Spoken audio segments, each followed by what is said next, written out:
आप सब ने वो तस्वीरें देखी जिसमें हरियाणा के गेस्ट टीचर्स को हरियाणा की बीजेपी सरकार की पुलिस ने लाठियां मार मार के उनके शांतिपूर्ण तरीके से, लोकतांत्रिक तरीके से किए जा रहे प्रदर्शन को दबाने की कोशिश की।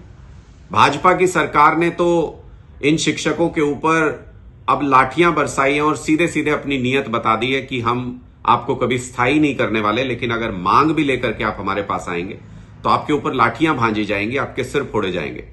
लेकिन 2005 से लेकर अभी तक ये अतिथि शिक्षक, ये गेस्ट टीचर्स लगातार, चाहे वो कांग्रेस की सरकार रही हो, चाहे वो भाजपा की सरकार रही हो, लगातार इन सरकारों की अनदेखी का शिकार हुए हैं। लगातार इन पार्टियों से इन अतिथि शिक्षकों को, गेस्ट टीचर्स को धोखा मिला है। 2005 में गेस्ट टीचर्स को इनके मेरिट के आधार पे, ऐसा नहीं कि किसी को भी सरकार ने लेके भर्ती कर दिया था, इनके मेरिट के आधार पे इनको एक पूरी योजना बनाई गई, एक पूरी गाइडलाइंस जारी की गई और उन गाइडलाइन के आधार पे, मेरिट के आधार पे इन शिक्षकों को गेस्ट टीचर्स के तौर पे स्कूलों में भर्ती किया गया।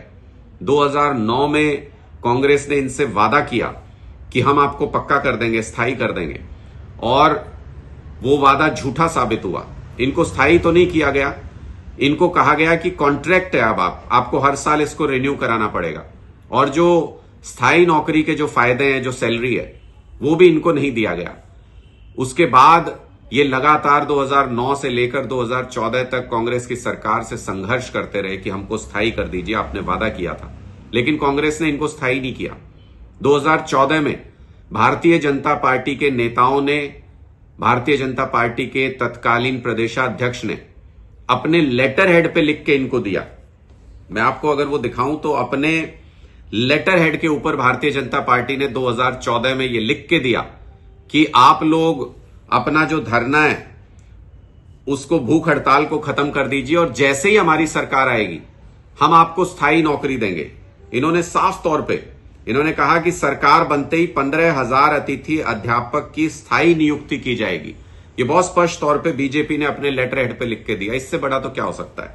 लेकिन 2014 में बीजेपी की सरकार बन गई, लेकिन उसके बावजूद किसी को भी स्थायी नहीं किया गया इन गेस्ट टीचर्स में से। उसके बाद खट्टर साहब ने पता नहीं अखबारों में कितने बड़े बड़े अपने फोटो के साथ कितनी बार खबर छपवाई है कि जब तक इनको स्थायी नहीं किया जाता तब तक इनको हम समान वेतन देंगे, जो परमानेंट टीचर्स हैं उनके बराबर इनको वेतन और सुविधाएं दी जाएंगी। लेकिन कभी हुआ नहीं ऐसा। 2019 आया, बीजेपी ने अपने मैनिफेस्टो में लिखा, अपने मैनिफेस्टो में ये जो आप देख रहे हैं, इन्होंने लिखा कि अतिथि अध्यापकों की सेवाओं को नियमित किया जाएगा। बीजेपी ने अपने मैनिफेस्टो में लिखा, लेकिन वो भी झूठा साबित हुआ। आज फिर से 5 साल की सरकार चलाने के बाद भारतीय जनता पार्टी से जब लोकतांत्रिक तरीके से ये गेस्ट टीचर्स, 14,000 के आसपास ये गेस्ट टीचर्स हैं, ये जब सवाल पूछते हैं कि आपने कहा था कि हमको स्थायी करेंगे, आपके मैनिफेस्टो में लिखा हुआ है कि हमको स्थायी करेंगे, लेकिन उसके बावजूद जब लोकतांत्रिक तरीके से ये लोग सवाल पूछते हैं सरकार से, तो इनके ऊपर लाठियां चलाई जाती हैं। बाकायदा पुलिस कस्टडी में लेने के बाद इनके सिरों पे लाठियां मार के पुलिस इनको सबक सिखाने की कोशिश करती है। मुख्यमंत्री जी ने शायद ये कह के भेजा पुलिस को कि इनको ऐसा सबक सिखाओ कि ये दोबारा स्थायी नौकरी मांगे नहीं। लेकिन मुख्यमंत्री मनोहर लाल खट्टर जी, ये गेस्ट टीचर्स अपना हक मांग रहे हैं। 2005 से लेके अभी तक ये सरकारी स्कूलों में अपनी सेवाएं दे रहे हैं।